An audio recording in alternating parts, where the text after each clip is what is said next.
I was standing in my driveway on a Tuesday morning in March when I heard the rumble of heavy machinery coming down Maple Ridge Road in Lexington, Massachusetts.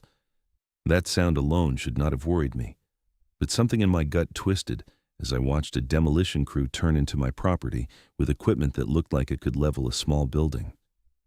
Behind them came a silver SUV that I recognized immediately, the one belonging to Patricia Hendricks, president of our homeowners association. My name is Connor Lawson, and I had lived in this colonial-era house for 3 years. When I bought the property, the realtor spent more time talking about the stone wall that bordered my front yard than the house itself. The wall was old, really old, built from fieldstone stacked with expert precision. It stood about 4 feet high and stretched nearly 200 feet along the property line. Some of the stones were worn smooth by centuries of weather, and moss grew in the crevices like green mortar. I loved that wall. It gave the place character and connected me to the history of this town where the Revolutionary War had begun. Patricia climbed out of her SUV, clipboard in hand, wearing a cream-colored blazer that looked too formal for a Tuesday morning.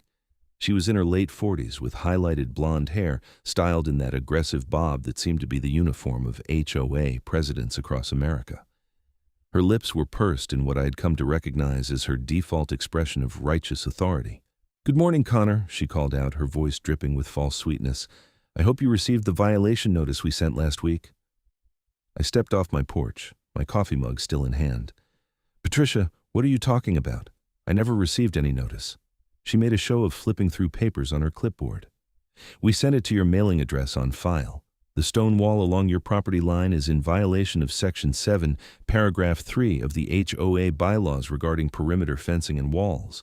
It exceeds the maximum allowed height by 6 inches and does not conform to the aesthetic standards established by the Architectural Review Committee."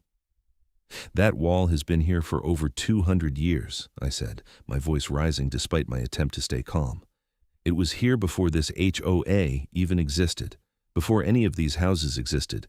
Patricia smiled that thin smile she always used when she was about to crush someone's argument. "Actually, when you signed the HOA agreement upon purchasing your home, you agreed that all structures on your property would comply with current regulations. The age of the wall is irrelevant. You had 7 days to submit a variance request or remove the wall. Since you did neither, we are exercising our right under the bylaws to remedy the violation at your expense." The demolition crew was already unloading equipment. A large excavator rumbled to life, its diesel engine coughing black smoke into the clear morning air. I felt my heart hammering in my chest. "You cannot be serious," I said. "Patricia, that wall is part of the historical character of this neighborhood. It might even be protected under historical preservation laws." "If you had concerns, you should have responded to the notice," she replied, waving to the crew foreman. "We are within our legal rights. The demolition will proceed, and you will receive an invoice for the costs within 30 days. I pulled out my phone and started dialing my lawyer, but before Marcus picked up, the excavator was already moving toward the wall. The metal bucket swung through the air and connected with stone that had stood since before America was a nation. The impact sent chunks of fieldstone tumbling across my lawn. The sound was like a physical blow to my chest. "Stop! Stop this right now!" I shouted, running toward the excavator. The operator, a young guy in a yellow hard hat, looked confused and glanced at Patricia for direction. She nodded at him to continue. The bucket swung again, and more stones fell. I watched 2 centuries of craftsmanship crumble in seconds. Marcus finally answered my call. "Connor, slow down. What is happening?" "The HOA is demolishing the stone wall on my property right now. They are tearing it down as we speak."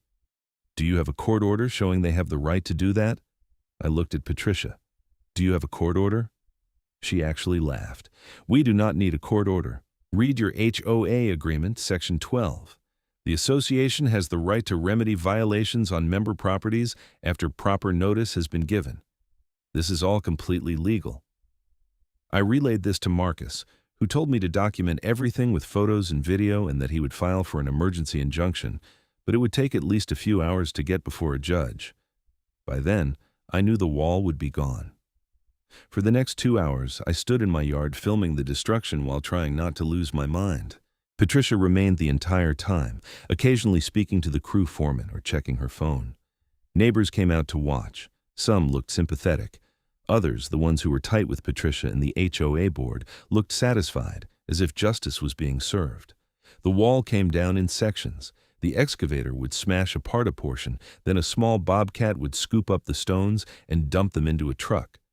Some of the stones were massive, probably weighing 300 or 400 pounds. I wondered how many men it had taken to place them originally, working with nothing but their hands and simple tools. I thought about the person who built this wall, probably a farmer who cleared these very stones from his fields. He had no idea that 2.5 centuries later, someone with a clipboard and a platinum HOA membership would order his work destroyed because it was 6 inches too tall. By noon, half the wall was gone. I had called the Lexington Historical Society, the town building department, and even the local news station, but it was moving day at the Historical Society, and the building department said they could not intervene in HOA matters without a formal complaint and investigation. The news station seemed interested and said they would send someone out, but that might take a day or two. I was on the phone with Marcus again when the excavator hit something that made a different sound. Not the grinding crack of stone on stone, but a metallic clang. The operator stopped and climbed down from his machine. He and the foreman approached a section of wall that was partially demolished, and I saw them examining something in the rubble.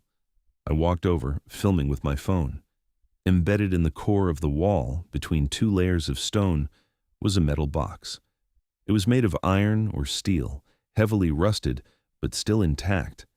The box was roughly the size of a shoebox, with a simple latch that had corroded shut. "What is that?" Patricia demanded, pushing forward. "Looks like some kind of old lockbox," the foreman said. "It was built right into the wall structure. You can see here where the stones were deliberately placed around it." My hands were shaking as I focused my phone camera on the box. Something about it made the hair on my neck stand up. This was not trash that got mixed into the wall. This was intentionally hidden. "Well, it is on your property, so it is yours," Patricia said dismissively. "Continue with the work." The foreman looked uncertain. "Actually, madam, when we find artifacts or buried items, we are supposed to stop work. It is in our contract. If this is something historically significant, there could be liability issues." Patricia's face flushed red. "This is ridiculous. It is just an old box, probably some farmer's rusted toolbox or something." But the foreman was already shaking his head. "I'm calling my supervisor. We are stopping work until we get clarification." For the first time that day, I saw Patricia look genuinely rattled. The excavator engine cut off, and the sudden silence was almost shocking after hours of mechanical noise. The crew gathered around the metal box, and I carefully reached down and picked it up. It was heavier than I expected, and something shifted inside. "You cannot just take that," Patricia protested. "The HOA needs to inventory all items found on community property during remediation work." "This is my property," I shot back. "My wall, or what is left of it. Anything in it belongs to me." I carried the box into my house, Patricia protesting the whole way. Once inside, I set it on my kitchen table and really looked at it. The metal was old, hand-forged iron from the looks of it. The rust was thick, but underneath you could see decorative elements hammered into the corners. This was not some farmer's toolbox. This was made with care. Marcus called back. "I have good news and bad news. The judge will hear the injunction request this afternoon, but you need to be here at the courthouse at 3 o'clock. The bad news is that even if we get the injunction, the wall is already half destroyed." "Something else happened," I said, and told him about the box. There was a long pause. "Do not open it yet. I am serious, Connor. If that box contains something historically significant, you need to document the opening properly. Call the Historical Society again. Call a historian. This could be important." After I hung up, I stared at the box. My curiosity was killing me. But Marcus was right. I called the Lexington Historical Society again, and this time got through to the director, a woman named Dr. Eleanor Price. I explained the situation, and I could hear the excitement in her voice. "I will be there in 20 minutes, she said. "Do not open it. Touch it as little as possible." True to her word, Dr. Price arrived quickly, driving a small hybrid covered in Historical Society bumper stickers. She was in her 60s, with gray hair pulled back in a practical ponytail and glasses on a chain around her neck. She wore sensible shoes and cargo pants with multiple pockets, giving her the appearance of an academic Indiana Jones. She examined the box on my kitchen table with the kind of reverence some people reserve for religious artifacts. "The construction is consistent with mid to late 18th century metalwork," she said, pulling a magnifying glass from one of her many pockets. "See these hammer marks? That is hand-forged iron. And these decorative elements at the corners, they are actually maker's marks. This was made by someone who knew their craft." "What do you think is inside?" I asked. "Let us find out together, shall we?" She pulled out a camera and took numerous photographs from every angle. Then she produced a small toolkit and carefully began working on the corroded latch. It took nearly 15 minutes of patient effort, but finally the latch gave way with a protesting squeal of metal on metal. Dr. Price carefully lifted the lid. Inside, wrapped in what had once been oilcloth but was now just fragments of rotted fabric, were papers. She used tweezers to carefully lift the documents out. Despite their age and the moisture that had inevitably seeped in over the centuries, the papers were remarkably well preserved. The box had done its job. "Oh my God," Dr. Price whispered. She was reading the top document, her hands trembling slightly. "Connor, do you know what this is?" I leaned closer. The handwriting was old-fashioned, all elaborate loops and crosses, but I could make out some words. The date at the top made my breath catch. April 17th, 1775. "That is 2 days before the battles of Lexington and Concord," I said. Dr. Price nodded, her eyes never leaving the document. "This appears to be a letter from a local militia commander to Paul Revere. It discusses the movement of British troops and mentions specific houses in Lexington that were being used to store weapons and ammunition. This is a Revolutionary War document, and it was hidden in your wall." She carefully moved to the next paper, then the next. There were 6 documents in total. One was a list of names, local men who had pledged to join the militia. Another was a hand-drawn map of the area showing troop positions. A third was a letter from someone named Captain Thomas Hartwell describing the events of April 19th, the day the Revolutionary War began, written just days after the battle. "This is an incredible find," Dr. Price said. "These documents provide a first-hand account of the preparations for and the immediate aftermath of the battles of Lexington and Concord. They mention people and places that historians have debated for years. This could rewrite parts of what we know about those critical days." "Why would they be hidden in the wall?" I asked. "During and after the Revolution, people hid important documents for many reasons. Fear of British raids, concern about theft, or perhaps they were simply kept safe by someone who never retrieved them. The wall might have been built specifically as a hiding place, or the box might have been added during construction by someone who wanted to ensure these papers survived." She carefully repacked the documents in the box and looked at me seriously. "Connor, this discovery makes your wall a historical landmark. It is not just an old stone wall anymore. It is a site of archaeological and historical significance. The State Historical Commission needs to be notified immediately." Even as she said it, we heard machinery starting up outside. I ran to the window and saw that the demolition crew had returned to work. Patricia was standing there with her phone to her ear, clearly having convinced someone that they should continue. I burst out the front door. "Stop! You need to stop right now." The excavator was moving toward the remaining half of the wall. Patricia turned to me with a triumphant smile. "My attorney informed me that the crew supervisor has no legal right to stop work based on speculation about an old box. The work will continue." Dr. Price came out behind me, still carrying the metal box. "Mrs. Hendricks, I am Dr. Eleanor Price, director of the Lexington Historical Society. This box contains Revolutionary War documents that were hidden in this stone wall. This makes the wall a historical site that may be protected under state and federal preservation laws." Patricia's smile faltered, but only for a moment. "That is absurd. Even if those papers are real, which I doubt, they were in the wall, not part of it. The wall itself is just old stones. We are still within our rights to remove it." "Actually, you are not," said a new voice. A man in a gray suit was walking up the driveway, and I recognized him as Marcus, my attorney. He must have left his office early. I have here an emergency injunction from Judge Marilyn Foster ordering an immediate halt to all demolition work on this property pending a full hearing. Any violation of this order will result in criminal contempt charges." He handed papers to Patricia, who snatched them and read with increasing anger. The excavator operator, seeing the legal papers being exchanged, wisely shut off his machine again. "This is harassment," Patricia sputtered. "The HOA has rights. We have bylaws that every homeowner agreed to follow. You cannot just ignore them because you found some old papers." Marcus smiled, and it was not a friendly expression. "Mrs. Hendricks, those bylaws do not supersede state and federal law. The Massachusetts Historical Commission has very specific regulations about structures and sites of historical significance. When Dr. Price files her report, which I imagine will be today, this site will be under investigation. Any further damage could result in significant fines and even criminal charges for destruction of historical property." I watched the color drain from Patricia's face as the implications hit her. The demolition crew was already packing up, clearly wanting no part of the legal battle brewing. The foreman approached Patricia and handed her a clipboard. "We are done here," he said. "Our contract says we stop work immediately if there is any legal dispute or if we discover historically significant artifacts. Both have happened.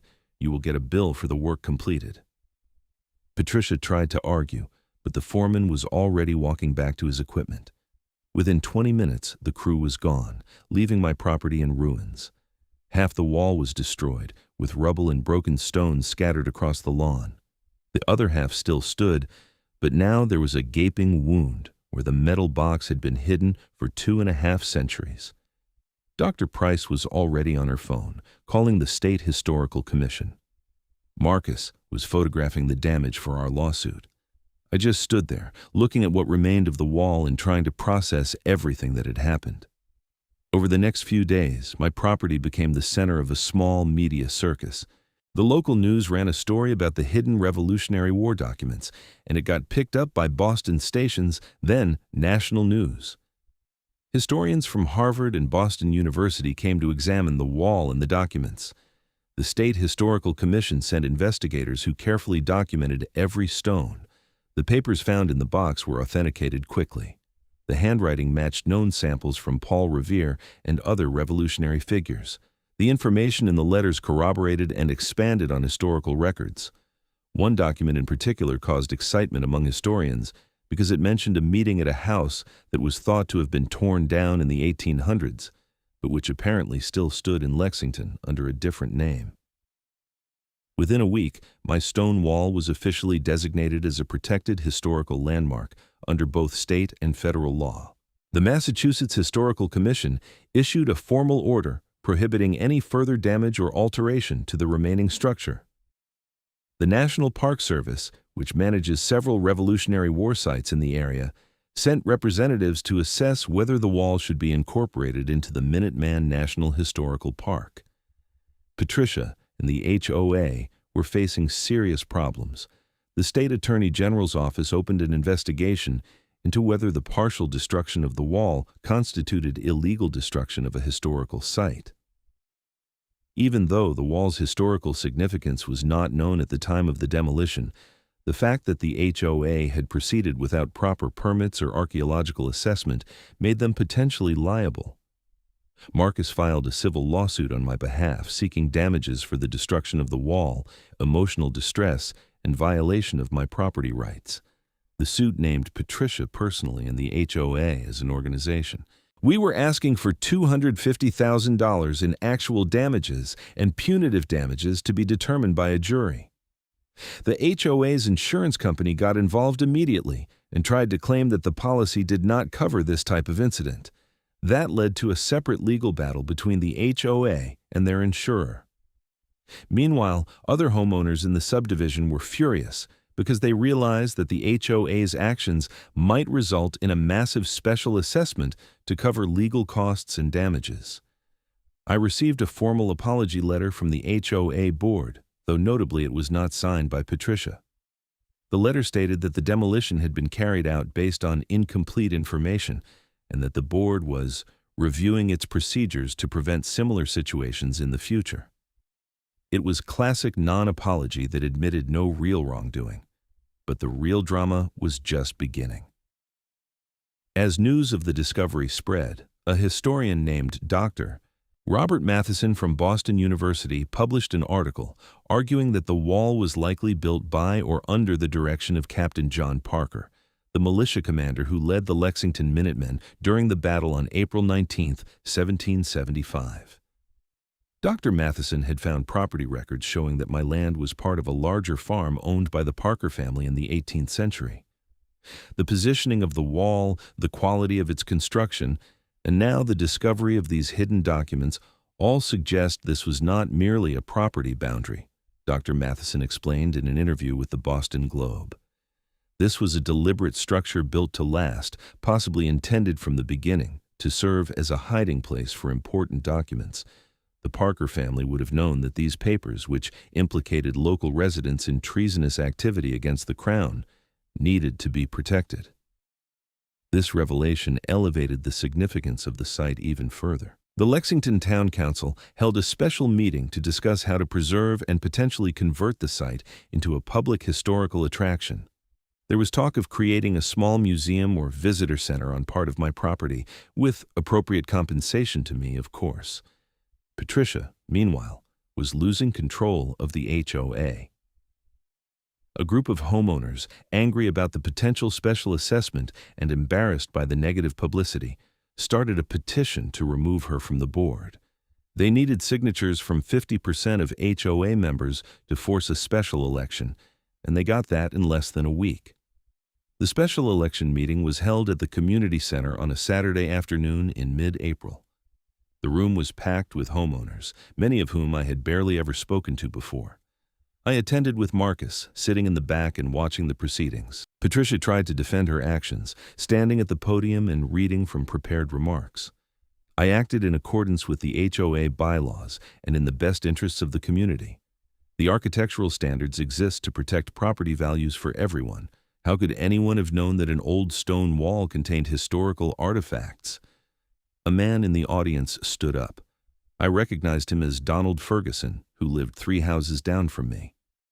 You could have known if you had bothered to do any research before ordering a demolition. That wall was clearly very old. Any reasonable person would have checked with the Historical Society or the town before destroying it. The bylaws do not require historical research, Patricia shot back. Maybe they should, called out a woman from the other side of the room. Maybe we should have bylaws that show some common sense and respect for the history of this town. Another homeowner stood up, a younger guy who worked in tech. Let's talk about the legal costs. I got the HOA's latest financial statement. We have spent $32,000 on legal fees in the last 3 weeks. Our insurance company is refusing to cover the claim.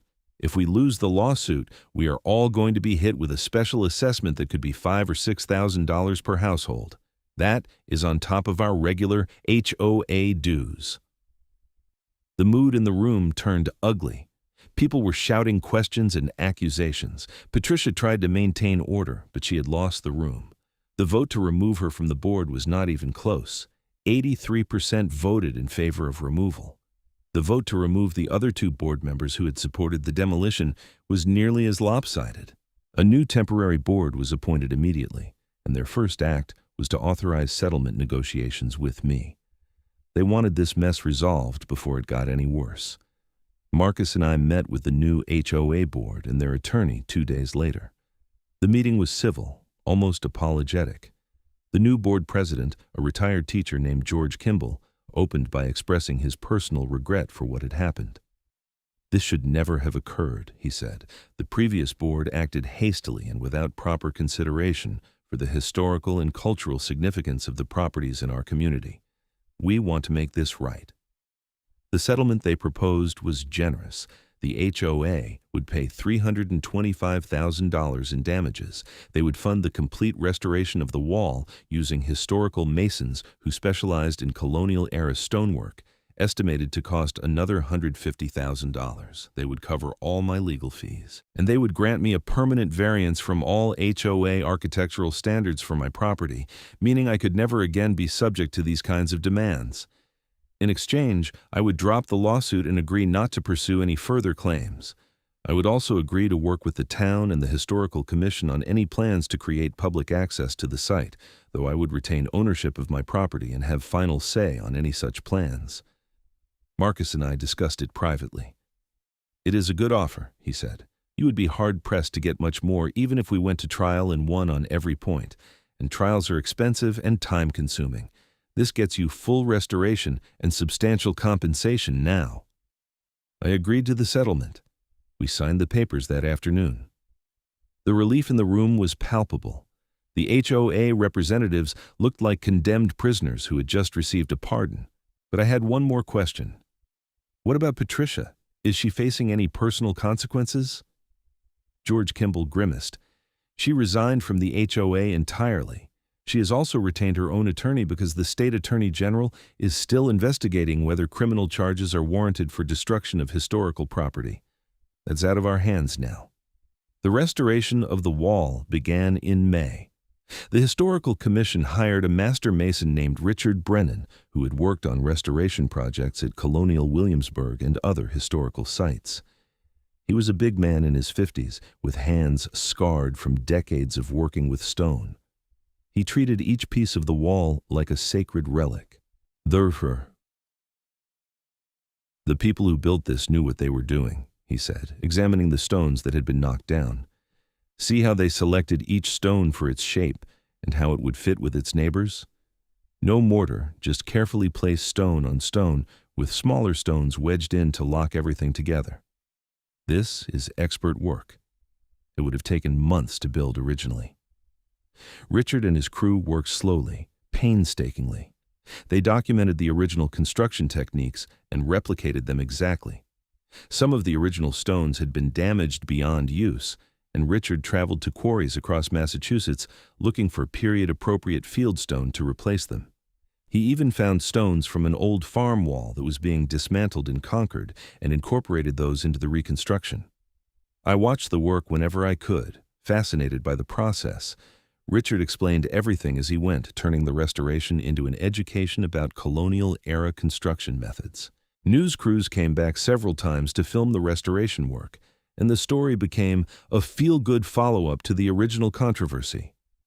The documents found in the wall were conserved by specialists at the Massachusetts State Archives. They were treated with chemicals to stabilize the paper and prevent further deterioration, then sealed in climate-controlled cases. The Lexington Historical Society organized a special exhibition featuring the documents along with other artifacts from the Revolutionary War period. The exhibition opening was a major event, with state officials and Revolutionary War reenactors in attendance. I was invited to speak at the opening. Standing before a crowd of several hundred people, I talked about the day the wall came down and how a moment of crisis had led to this incredible discovery. I was angry when the HOA started demolishing my wall, I said. I felt powerless watching something I loved being destroyed. But that destruction led to finding these documents, which tell us more about the brave people who lived here and fought for independence. In a strange way, something good came from something bad, though I would have preferred to keep my wall intact and find the box some other way. That got a laugh from the audience.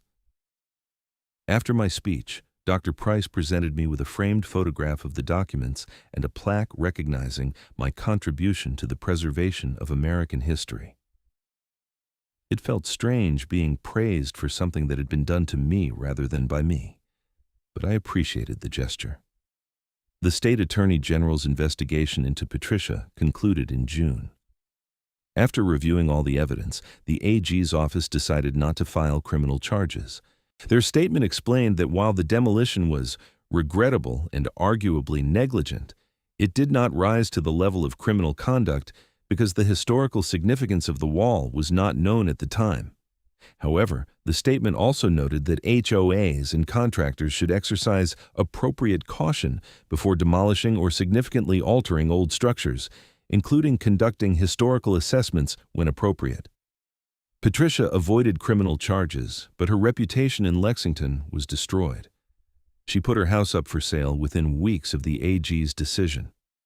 I heard through the neighborhood gossip chain that she and her husband were moving to Florida, far from the scene of her public humiliation. The wall restoration was completed in August. Richard Brennan and his crew finished the last section on a hot afternoon, and a small crowd gathered to watch them place the final capstones. The rebuilt wall looked exactly like the original, weathered and solid, as if it had stood there for centuries. Which, of course, half of it had. Richard walked the length of the wall with me after his crew packed up. "This will stand for another 200 years if people leave it alone," he said. "The techniques we used are the same ones the original builders used. No shortcuts, no modern materials trying to mimic the old. Just stone on stone, the way it was meant to be." The Historical Commission installed a small bronze plaque near the center of the wall. It read, "This stone wall, constructed circa 1775, served as a hiding place for documents related to the Revolutionary War. The wall and its contents provide valuable insight into the events surrounding the battles of Lexington and Concord, designated a protected historical landmark in 2026. The town decided not to pursue the idea of creating a museum or visitor center on my property. Instead, they installed a small parking area at the end of the street and created a walking path that allowed visitors to view the wall from the sidewalk without entering my property. Interpretive signs explained the wall's history and significance. It was a good compromise that preserved the historical site while respecting my privacy. Life gradually returned to normal, or at least a new version of normal. I still lived in my house, but now tourists would occasionally walk by to see the wall. Most were respectful, though I did have to chase off a few people who tried to climb on the wall for selfies. The Historical Commission helped me install subtle but effective barriers that prevented access while maintaining the historical appearance. The new HOA board was much more reasonable than Patricia's regime had been. They revised the bylaws to require historical assessments before any demolition of structures over 50 years old. They also established a hardship fund to help homeowners who faced unexpected costs due to HOA requirements, funded by reducing the lavish landscaping budget that Patricia had insisted on for the community common areas. I became something of a local celebrity, at least for a while. People would recognize me at the grocery store or at restaurants and want to talk about the wall. Most were friendly, though a few seemed to think I had somehow orchestrated the whole thing for publicity. One guy actually asked me if I had planted the documents myself, a suggestion so absurd I just walked away. The money from the settlement changed my life in practical ways. I paid off my mortgage and made some long overdue repairs to the house. I also donated $50,000 to the Lexington Historical Society to support their education programs. Dr. Price tried to refuse it, saying I had already contributed enough, but I insisted. Without her quick response and expertise, the documents might have been damaged, or the wall's significance might not have been recognized in time to save it. Marcus became a good friend through all of this. We had started out with a simple attorney-client relationship, but going through the intense stress of the lawsuit and settlement negotiations created a bond. He told me later that my case had been the most interesting of his career, and he had represented everyone from murder defendants to corporate executives in contract disputes. "Most of my work is pretty dry," he said over beers one evening at a local pub, reading contracts, filing motions, negotiating settlements over paint colors and fence heights. "Your case had everything: history, drama, a villain, a treasure hunt, and a happy ending." Well, happy for you. Probably not for Patricia. I asked if he knew what had happened to her after she moved to Florida. He told me he had heard she tried to join an HOA board in her new community, but was quietly rejected after someone looked her up online and found the news articles about the Lexington incident. "There is a lesson there," Marcus said. "The internet never forgets. When you mess up publicly, especially in a way that generates national news coverage, it follows you. She will always be the HOA president who destroyed a Revolutionary War landmark." As fall arrived, and the leaves on the old oak trees along my street turned gold and red, I found myself spending a lot of time in my front yard, just looking at the wall. It looked like it always had, solid and permanent. But now I saw it differently. Every stone had a story. Somewhere in its construction, people hiding from or preparing to fight the most powerful military force in the world had entrusted their secrets to this wall. I thought about Captain John Parker and the men who gathered on Lexington Green on April 19, 1775, knowing they might die but standing their ground anyway. I thought about whoever built the wall, probably that same spring or summer after the battle, working the stones with bleeding hands and an aching back, taking the time to create a hiding place that would protect important papers for centuries. One afternoon in October, a group of school children on a field trip walked by with their teacher. They stopped to read the interpretive signs about the wall, and the teacher explained the story of how the documents were found. The kids listened with the kind of real attention that children reserve for stories with drama and conflict. One little girl raised her hand. "Did the mean HOA lady go to jail?" she asked. The teacher smiled. "No, she did not go to jail, but she had to leave town because people were very upset with her, and the man who owns the wall got money to fix it, and now everyone can learn about this important piece of history." "Good," the girl said firmly. "You should not break old things just because they are old." Out of the mouths of babes, I thought. That little girl understood something that Patricia and people like her never would. Old things have value precisely because they are old, because they connect us to the people who came before, because they remind us that we are part of a long story that started before we were born and will continue after we are gone. The wall stood through that fall and winter, through snow and ice, just as it had for 2.5 centuries. In the spring, moss began growing back in the crevices between the stones, the same kind of green growth that had been there before. Nature was reclaiming its place, and the wall was settling back into its role as a quiet guardian of history.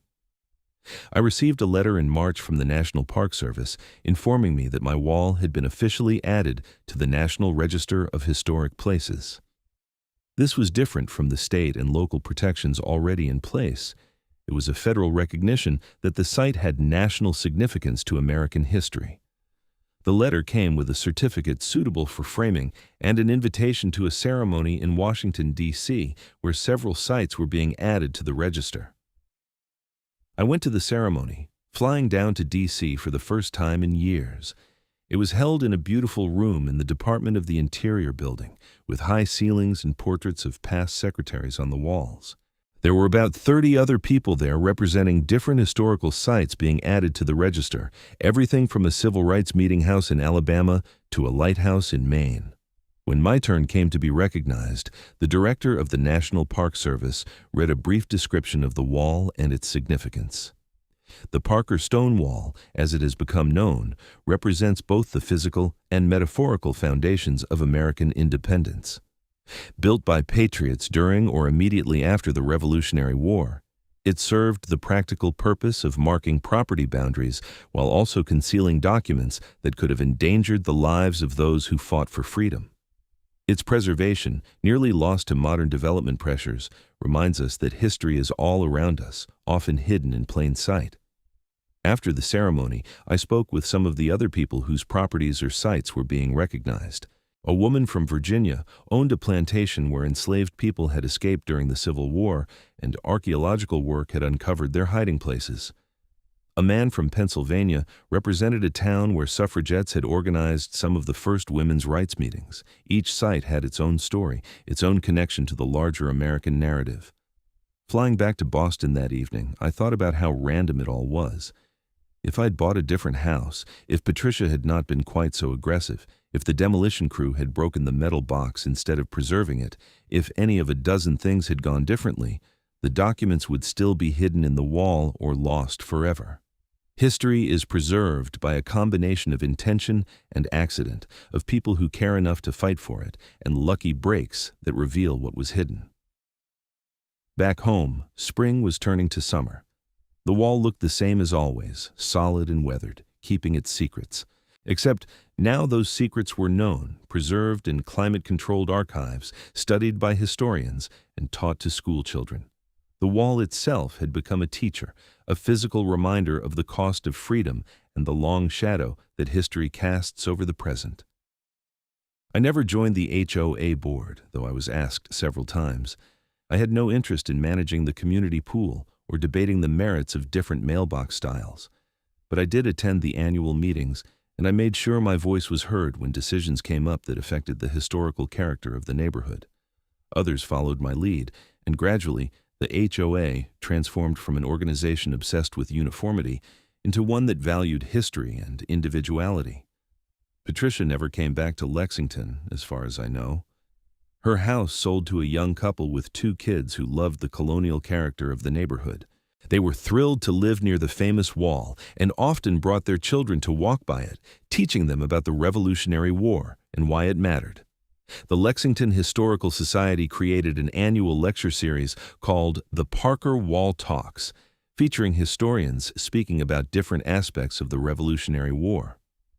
I attended most of them, learning more about the events of April 1775 and the people who lived through them.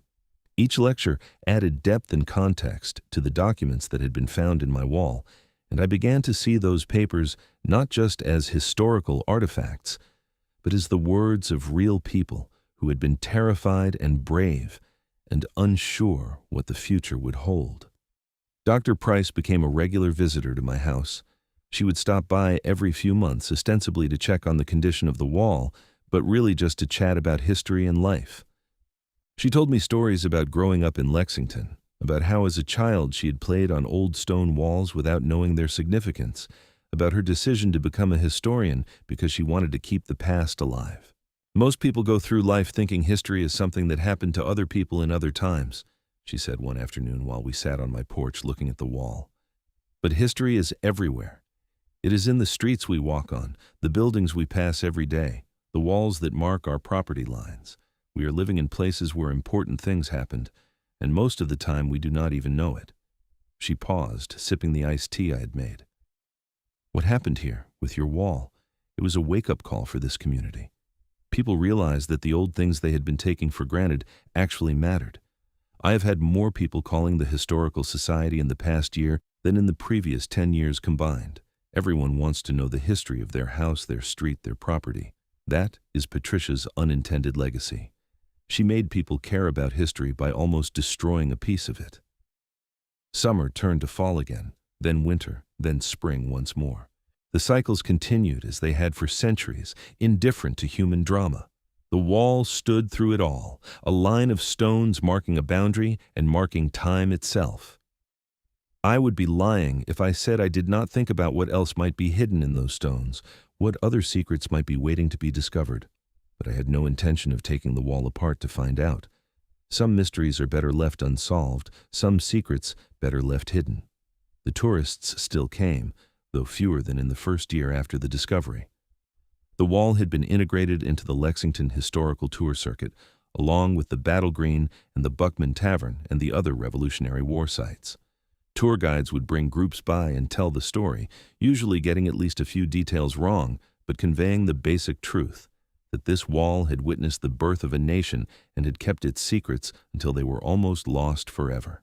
I made peace with what had happened, with the destruction and the recovery, with the violation of my property and the remarkable discovery that came from it.